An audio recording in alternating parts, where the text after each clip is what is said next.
ಇವತ್ತು PUC ಫಲಿತಾಂಶ ಪ್ರಕಟವಾಗಿದೆ. ಕಳೆದ ಬಾರಿಗೆ ಹೋಲಿಸಿದರೆ ಫಲಿತಾಂಶ ತುಸು ಕಡಿಮೆಯಾಗಿ ಬಂದಿದೆ. ಅನೇಕ ಶಾಲೆಗಳಲ್ಲಿ ಫಲಿತಾಂಶ ಕಡಿಮೆ ಬಂದಿದೆ.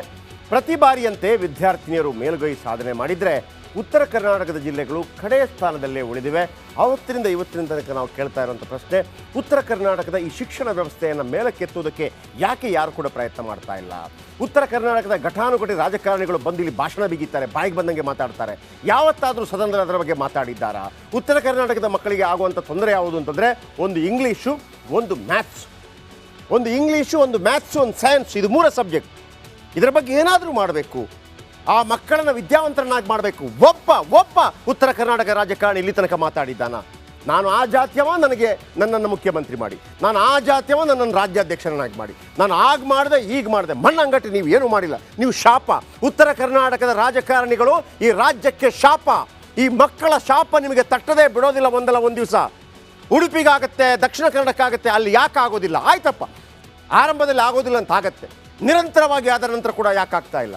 ಆಮೇಲೆ ಇವತ್ತೇನು ಹೇಳ್ತಾ ಇದ್ದೀರಿ ನೀವು? 2 ಅವಕಾಶಗಳನ್ನು ಕೊಟ್ಟಿದ್ದೀರಿ ಪರೀಕ್ಷೆ ಬರೆಯೋದಕ್ಕೆ ಫೇಲ್ ಆದವರಿಗೆ. ಒಬ್ಬರು ಪರೀಕ್ಷೆ ಬರೆದ್ರೆ ಮತ್ತೊಬ್ಬರು ಪರೀಕ್ಷೆ ಬರೆದ್ರೆ ಒಬ್ಬರಿಗೆ CET ಬರೋದಕ್ಕೆ ಚಾನ್ಸ್ ಇದೆ, ಮತ್ತೊಬ್ಬರಿಗೆ CET ಬರೋದಕ್ಕೆ ಚಾನ್ಸೇ ಇಲ್ಲ. ನೀವು ಹೆಂಗೆ ದುಡ್ಡು ಹೊಡೆಯೋದು ಅಂತ ಮಾತ್ರ ಪ್ರಯತ್ನ ಪಡ್ತಾ ಇದ್ರಿ, ಬಿಟ್ಟರೆ ಈ ಮಕ್ಕಳ ಬಗ್ಗೆ ಯಾರು ಕೂಡ ಆಲೋಚನೆ ಮಾಡ್ತಾ ಇಲ್ಲ. ನೆನಪಿಡಿ, ಇದೇ ಥರ ಆದರೆ ಪ್ರತಿಭಾ ಪಾಲಾಯನ ಆಗತ್ತಲ್ಲ.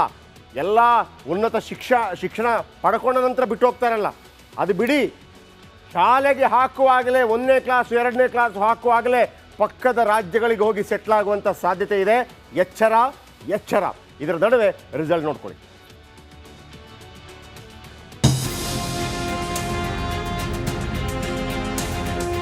ಸಾಧನೆ ಕಾರಣ ಅಂದರೆ ನನ್ನ ತಂದೆ ತಾಯಿ ಹಾಗೆ ನನ್ನ ಗುರುಗಳು.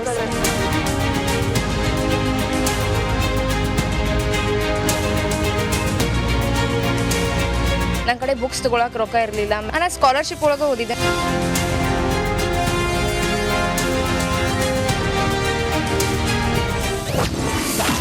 ದ್ವಿತೀಯ PUC ಫಲಿತಾಂಶ ಪ್ರಕಟ. Udupi first, Yadgir last. 2024-25ನೇ ಸಾಲಿನ ದ್ವಿತೀಯ PU ಪರೀಕ್ಷೆಯ ಫಲಿತಾಂಶ ಪ್ರಕಟವಾಗಿದೆ. ಈ ವರ್ಷವೂ ರಾಜ್ಯದಲ್ಲಿ ಬಾಲಕಿಯರು ಮೇಲುಗೈ ಸಾಧಿಸಿದ್ದಾರೆ. 68.20% ಬಾಲಕರು ಉತ್ತೀರ್ಣರಾಗಿದ್ರೆ 77.88% ಬಾಲಕಿಯರು ಪಾಸಾಗಿದ್ದಾರೆ. ದ್ವಿತೀಯ PU ಪರೀಕ್ಷೆ ಬರೆದಿದ್ದ 73.45% ವಿದ್ಯಾರ್ಥಿಗಳು ಉತ್ತೀರ್ಣರಾಗಿದ್ದಾರೆ. ಯಾವ ವಿಭಾಗದಲ್ಲಿ ಎಷ್ಟು ಪಾಸ್ ಆಗಿದ್ದಾರೆ ಅಂತ ನೋಡೋದಾದ್ರೆ, ಕಲಾ ವಿಭಾಗದ 53.29%, ವಾಣಿಜ್ಯ ವಿಭಾಗದಲ್ಲಿ 76.07%, ವಿಜ್ಞಾನ ವಿಭಾಗದಲ್ಲಿ 82.54% ವಿದ್ಯಾರ್ಥಿಗಳು ಪಾಸ್ ಆಗಿದ್ದಾರೆ. ಸರ್ಕಾರಿ ಶಾಲೆಯಲ್ಲಿ 57% ಇದೆ ಏನು ಪಾಸ್ ಆಗಿರ್ತಕ್ಕಂಥದ್ದು. ಅನುದಾನಿತ ಶಾಲೆಯಲ್ಲಿ ಅನುದಾನಿತ ಕಾಲೇಜಲ್ಲಿ 62%, ಅನುದಾನ ರಹಿತ 82%, BBMP ಲಿಮಿಟ್ಸಲ್ಲಿ 68%, ಪದವಿ ಪೂರ್ವ ಕಾಲೇಜ್ ಅಂತ ಹೇಳಿ ಏನು ಸಪ್ರೇಟ್ ಆಗಿರ್ತದೆ ಅದರಲ್ಲಿ 78%. 93.90% ಫಲಿತಾಂಶ ಪಡೆಯುವ ಮೂಲಕ ಉಡುಪಿ ನಂಬರ್ 1 ಸ್ಥಾನದಲ್ಲಿದೆ. ದಕ್ಷಿಣ ಕನ್ನಡ 2, ಬೆಂಗಳೂರು ದಕ್ಷಿಣ 3, ಕೊಡಗು 4 ಹಾಗೂ ಬೆಂಗಳೂರು ಉತ್ತರ 5ನೇ ಸ್ಥಾನದಲ್ಲಿವೆ. 48.45% ಫಲಿತಾಂಶ ಪಡೆದಿರೋ ಯಾದಗಿರಿ ಕೊನೆ ಸ್ಥಾನದಲ್ಲಿದೆ. ಸೈನ್ಸ್ ವಿಭಾಗದಲ್ಲಿ ಅಮೂಲ್ಯ ಕಾಮತ್ 599 ಅಂಕ ಪಡೆದು ಅಗ್ರಸ್ಥಾನದಲ್ಲಿದ್ದಾರೆ. ಕಾಮರ್ಸ್ ವಿಭಾಗದಲ್ಲಿ ದೀಪಶ್ರೀ 598 ಅಂಕ ಪಡೆದು ಟಾಪರ್ ಆದರೆ, ಆರ್ಟ್ಸ್ ವಿಭಾಗದ ಸಂಜನಾಬಾಯಿ 597 ಅಂಕ ಗಳಿಸಿ ನಂಬರ್ 1 ಸ್ಥಾನ ಪಡೆದಿದ್ದಾರೆ. ರ್ಯಾಂಕ್ ಎಕ್ಸ್ಪೆಕ್ಟ್ ಇರಲಿಲ್ಲ, ಒಳ್ಳೆ ಮಾಡಿದ್ದೆ, ಒಳ್ಳೇದು ಬರ್ಬೋದು ಅಂತ ಎಕ್ಸ್ಪೆಕ್ಟೇಷನ್ ಇತ್ತು. ನನಗೆ 7th ತನಕ ಕಾಲೇಜ್ ಇತ್ತು ಸಂಜೆ, ಮತ್ತು ಆ ದಿವಸ ಎಂತೆಲ್ಲ ಹೇಳಿದ್ದಾರೆ ಅದನ್ನು ರಿವೈಸ್ ಮಾಡ್ತಿದ್ದೆ ಚಂದ. ನಾನು ಎಕ್ಸ್ಪೆಕ್ಟ್ ಮಾಡಿದ್ದು 595+, ಬಟ್ 599 ಸಿಕ್ಕಿದ್ದು ತುಂಬ ಖುಷಿ ಆಗ್ತಾ ಉಂಟು ಸರ್. 599. 1 ಮಾರ್ಕ್ ಯಾವುದರಲ್ಲಿ ಮಿಸ್ ಆಯಿತು? ಇಂಗ್ಲೀಷಲ್ಲಿ. ಹೌದು. ಯಾವ ರೀತಿ ಸ್ಟಡಿ ಮಾಡ್ತಿದ್ರೆ, ಅಂದರೆ ದಿನದಲ್ಲಿ ಇಂತಿಷ್ಟು ಗಂಟೆಗಳನ್ನ ಓದಿಗೆ ಅಂತ ಮೀಸಲಿಡ್ತಿದ್ರೆ ಹೇಗೆ ಅಂತ? ಕಾಲೇಜ್ ಇರುವಾಗ ಅಂದರೆ ಕಾಲೇಜಲ್ಲಿ ಕಲಿಸಿದ್ದೆ, ಮನೆಗೆ ಬಂದು ಹೋಮ್ ವರ್ಕ್ ಮಾಡುವಾಗೆಲ್ಲ ಹಾಗೆ 1-2 ಗಂಟೆ ಮಾಡ್ತಿದ್ದೆ. 6 ಲಕ್ಷ ವಿದ್ಯಾರ್ಥಿನಿ PUC ಎಕ್ಸಾಮ್ ಬರೆದಿರೋದು ಸರ್. ಅಷ್ಟರಲ್ಲಿ ನಾನು ಸ್ಟೇಟಿಗೆ ಫಸ್ಟ್ ರ್ಯಾಂಕ್ ಬರ್ತೀನಿ ಅನ್ನೋ ಒಂದು ಕಾನ್ಫಿಡೆಂಟ್ ಅಷ್ಟೇನಿರಲಿಲ್ಲ ಸರ್. ಆದರೆ ನಾನು ಬರೆದಿರೋದ ಮೇಲೆ, ನನ್ನ ಪರಿಶ್ರಮದ ಮೇಲೆ ಸ್ವಲ್ಪ ನಂಬಿಕೆ ಇತ್ತು ಸರ್. ಅದರಿಂದ ಬರ್ತೀನಂತ ಭರವಸೆ ಇತ್ತು ಸರ್. ಈಗ ಇಷ್ಟು ರಾಜ್ಯಕ್ಕೆ ಟಾಪರ್ ಆಗಿದ್ದೀರಮ್ಮ, ತಮ್ಮ ಊರು ಕುಟುಂಬ ತಮ್ಮ ತಂದೆ ತಾಯಿ ಏನು ಹೇಳ್ತಾರೆ, ಅದಕ್ಕೆ ಸಾಧನೆ ಕಾರಣ ಯಾರು? ಸಾಧನೆ ಕಾರಣ ಅಂದರೆ ನನ್ನ ತಂದೆ ತಾಯಿ ಹಾಗೂ ನನ್ನ ಗುರುಗಳು ಸರ್. ರಾಜ್ಯದಲ್ಲಿ ಈ ಬಾರಿ ಪಿಯುಸಿ ಫಲಿತಾಂಶ ಕಳೆದ ಬಾರಿಗೆ ಹೋಲಿಸಿದ್ರೆ 8% ಕುಸಿತ ಕಂಡಿದೆ. ಆದ್ದರಿಂದ ಸರ್ಕಾರ ಶಿಕ್ಷಣ ಇಲಾಖೆಯಲ್ಲಿ ಕ್ರಾಂತಿಕಾರಿ ನಿರ್ಧಾರ ತೆಗೆದುಕೊಳ್ಳಬೇಕಾಗಿದೆ. Bureau report, republic Kannada. ಇವತ್ತು ಪಿಯುಸಿ ಫಲಿತಾಂಶ ಪ್ರಕಟವಾಗಿದೆ. ಕಳೆದ ಬಾರಿಗೆ ಹೋಲಿಸಿದರೆ ಫಲಿತಾಂಶ ತುಸು ಕಡಿಮೆಯಾಗಿ ಬಂದಿದೆ. ಅನೇಕ ಶಾಲೆಗಳಲ್ಲಿ ಫಲಿತಾಂಶ ಕಡಿಮೆ ಬಂದಿದೆ. ಪ್ರತಿ ಬಾರಿಯಂತೆ ವಿದ್ಯಾರ್ಥಿನಿಯರು ಮೇಲುಗೈ ಸಾಧನೆ ಮಾಡಿದರೆ ಉತ್ತರ ಕರ್ನಾಟಕದ ಜಿಲ್ಲೆಗಳು ಕಡೆಯ ಸ್ಥಾನದಲ್ಲೇ ಉಳಿದಿವೆ. ಅವತ್ತಿನಿಂದ ಇವತ್ತಿನ ತನಕ ನಾವು ಕೇಳ್ತಾ ಇರುವಂಥ ಪ್ರಶ್ನೆ, ಉತ್ತರ ಕರ್ನಾಟಕದ ಈ ಶಿಕ್ಷಣ ವ್ಯವಸ್ಥೆಯನ್ನು ಮೇಲಕ್ಕೆತ್ತುವುದಕ್ಕೆ ಯಾಕೆ ಯಾರು ಕೂಡ ಪ್ರಯತ್ನ ಮಾಡ್ತಾ ಇಲ್ಲ? ಉತ್ತರ ಕರ್ನಾಟಕದ ಘಟಾನುಘಟಿ ರಾಜಕಾರಣಿಗಳು ಬಂದು ಇಲ್ಲಿ ಭಾಷಣ ಬಿಗಿತಾರೆ, ಬಾಯಿಗೆ ಬಂದಂಗೆ ಮಾತಾಡ್ತಾರೆ. ಯಾವತ್ತಾದರೂ ಸದನದಲ್ಲಿ ಅದರ ಬಗ್ಗೆ ಮಾತಾಡಿದ್ದಾರಾ? ಉತ್ತರ ಕರ್ನಾಟಕದ ಮಕ್ಕಳಿಗೆ ಆಗುವಂಥ ತೊಂದರೆ ಯಾವುದು ಅಂತಂದರೆ, ಒಂದು ಇಂಗ್ಲೀಷು, ಒಂದು ಮ್ಯಾಥ್ಸ್, ಒಂದು ಇಂಗ್ಲೀಷು, ಒಂದು ಮ್ಯಾಥ್ಸು, ಒಂದು ಸೈನ್ಸ್, ಇದು 3 ಸಬ್ಜೆಕ್ಟ್. ಇದರ ಬಗ್ಗೆ ಏನಾದರೂ ಮಾಡಬೇಕು, ಆ ಮಕ್ಕಳನ್ನು ವಿದ್ಯಾವಂತರನ್ನಾಗಿ ಮಾಡಬೇಕು. ಒಬ್ಬ ಉತ್ತರ ಕರ್ನಾಟಕ ರಾಜಕಾರಣಿ ಇಲ್ಲಿ ತನಕ ಮಾತಾಡಿದ್ದಾನ? ನಾನು ಆ ಜಾತಿಯವ, ನನಗೆ ನನ್ನನ್ನು ಮುಖ್ಯಮಂತ್ರಿ ಮಾಡಿ, ನಾನು ಆ ಜಾತಿಯವ, ನನ್ನನ್ನು ರಾಜ್ಯಾಧ್ಯಕ್ಷರನ್ನಾಗಿ ಮಾಡಿ, ನಾನು ಆಗ ಮಾಡಿದೆ ಈಗ ಮಾಡಿದೆ. ಮಣ್ಣಂಗಟ್ಟಿ ನೀವು ಏನೂ ಮಾಡಿಲ್ಲ, ನೀವು ಶಾಪ. ಉತ್ತರ ಕರ್ನಾಟಕದ ರಾಜಕಾರಣಿಗಳು ಈ ರಾಜ್ಯಕ್ಕೆ ಶಾಪ.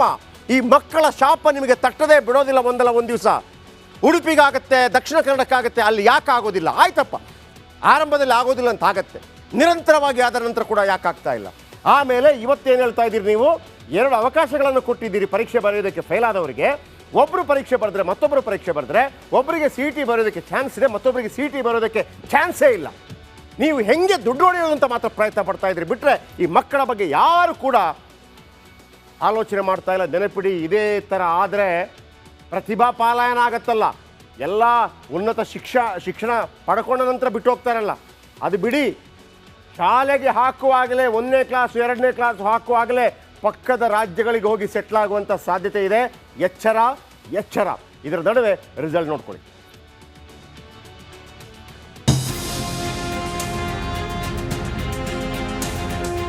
ಸಾಧನೆ ಕಾರಣ ಅಂದರೆ ನನ್ನ ತಂದೆ ತಾಯಿ ಹಾಗೂ ನನ್ನ ಗುರುಗಳು ಸರ್.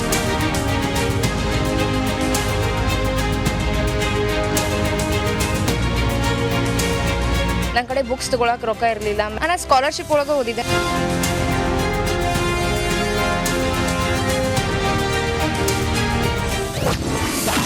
ದ್ವಿತೀಯ ಪಿಯುಸಿ ಫಲಿತಾಂಶ ಪ್ರಕಟ. Udupi first, Yadgir last. 2024-25ನೇ ಸಾಲಿನ ದ್ವಿತೀಯ ಪಿಯು ಪರೀಕ್ಷೆಯ ಫಲಿತಾಂಶ ಪ್ರಕಟವಾಗಿದೆ. ಈ ವರ್ಷವೂ ರಾಜ್ಯದಲ್ಲಿ ಬಾಲಕಿಯರು ಮೇಲುಗೈ ಸಾಧಿಸಿದ್ದಾರೆ.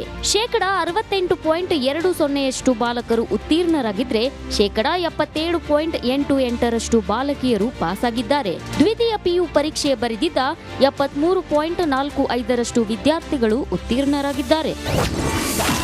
ಯಾವ ವಿಭಾಗದಲ್ಲಿ ಎಷ್ಟು ಪಾಸ್ ಆಗಿದ್ದಾರೆ ಅಂತ ನೋಡೋದಾದ್ರೆ, ಕಲಾ ವಿಭಾಗದ 53.29%, ವಾಣಿಜ್ಯ ವಿಭಾಗದಲ್ಲಿ 76.07%, ವಿಜ್ಞಾನ ವಿಭಾಗದಲ್ಲಿ 82.54% ವಿದ್ಯಾರ್ಥಿಗಳು ಪಾಸ್ ಆಗಿದ್ದಾರೆ. ಸರ್ಕಾರಿ ಶಾಲೆಯಲ್ಲಿ 57% ಇದೆ ಏನು ಪಾಸ್ ಆಗಿರ್ತಕ್ಕಂಥದ್ದು.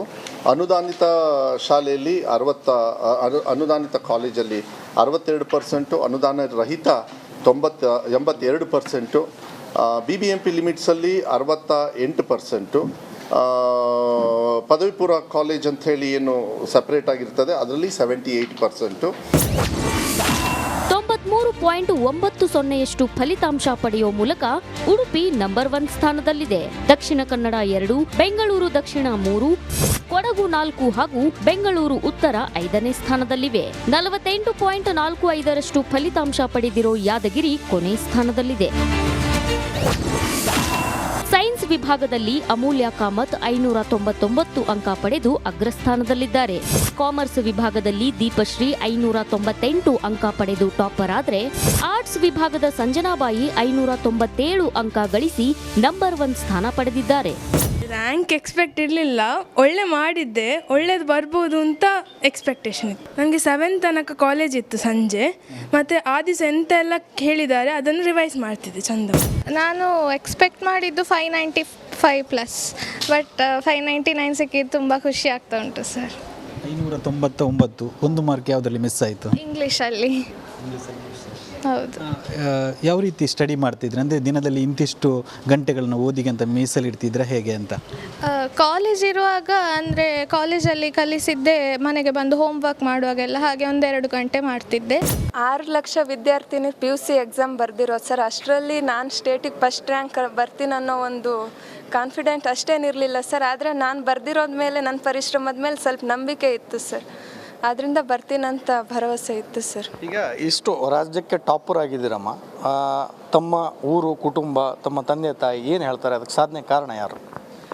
ಸಾಧನೆ ಕಾರಣ ಅಂದರೆ ನನ್ನ ತಂದೆ ತಾಯಿ ಹಾಗೂ ನನ್ನ ಗುರುಗಳು ಸರ್. ರಾಜ್ಯದಲ್ಲಿ ಈ ಬಾರಿ PUC ಫಲಿತಾಂಶ ಕಳೆದ ಬಾರಿಗೆ ಹೋಲಿಸಿದ್ರೆ 8% ಕುಸಿತ ಕಂಡಿದೆ.